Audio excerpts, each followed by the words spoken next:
బిజినెస్లో పర్ఫెక్ట్గా వచ్చామా, నెల రోజులైంది, నాకు ఏమీ రాదు. మనం ఏం చేసామంటే 30 PV చేసాం, కూర్చున్నాం.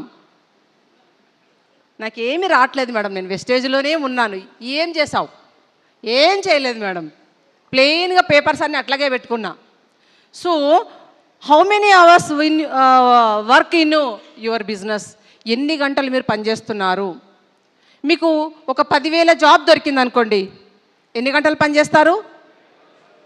10 గంటలు పనిచేయాలి ప్రైవేట్లో, తెలుసు కదా.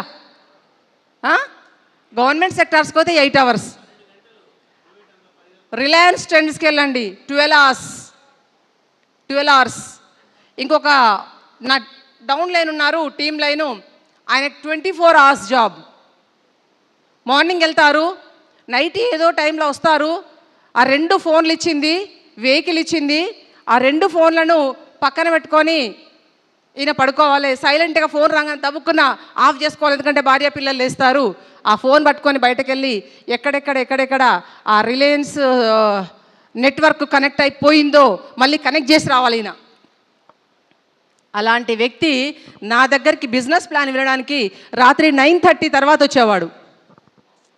అప్పుడు వస్తే తినేసి రండి, ఒక ముద్ద పొద్దంతా పనిచేసిండ్రు, లేదు ఒక హాఫ్ అన్ అవర్ నేను వెయిట్ చేస్తాను, మీరు ఫ్రెష్ అప్ అయి తినేసి రండి అని 10 o'clock వచ్చి 11 o'clock బిజినెస్ చెప్పిన ప్లాన్ మా ఇంట్లో. సో నా ప్లాన్ చెప్పిన విషయం ఏంటంటే డైలీ 2 సెషన్స్ చేయాలి. 90 days ఆగకుండా చేశాను, 90 days ఆగకుండా చేశాను. మరి అలాంటివి మనము ఫాలో అవ్వాలి.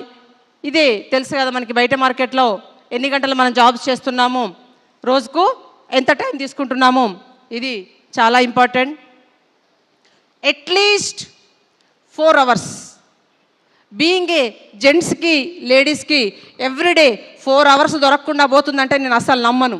ఎందుకంటే ఎలాంటి జాబ్ చేసినా ఒక 8 నుంచి 10 గంటలు పోతే, పడుకోవడానికి 7 గంటలు పోతే, 17 గంటలు పోతే, పర్సనల్గా తినడానికి తాగడానికి 3 గంటలు తీసేస్తే 20 గంటలు పోతే మినిమం 4 hours టైం ఉంటుంది. ఎవరికైనా కూడా ఉంటుందా లేదా?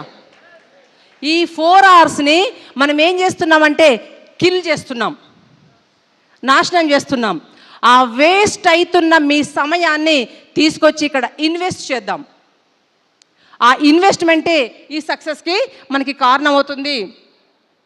రెగ్యులర్గా మన ఏ డౌట్స్ వచ్చినా ప్రతి క్లారిఫికేషన్కి మన అప్లైన్కి మనం ఫోన్ చేయాలి.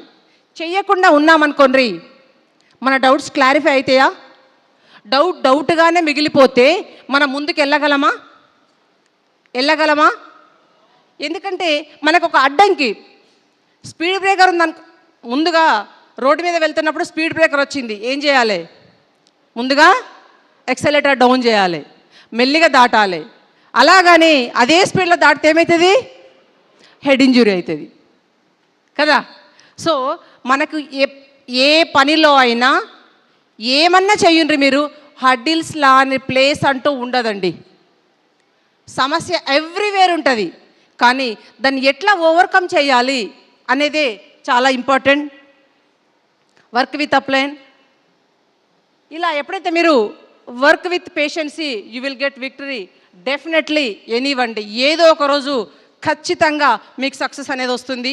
ఎప్పుడైతే మీ 3 నెలల్లో 6 మందిని డైరెక్టర్లు చేయగలరో, క్రౌన్ డైరెక్టర్ అయిపోతే ఎలాంటి విజయం అండి అది.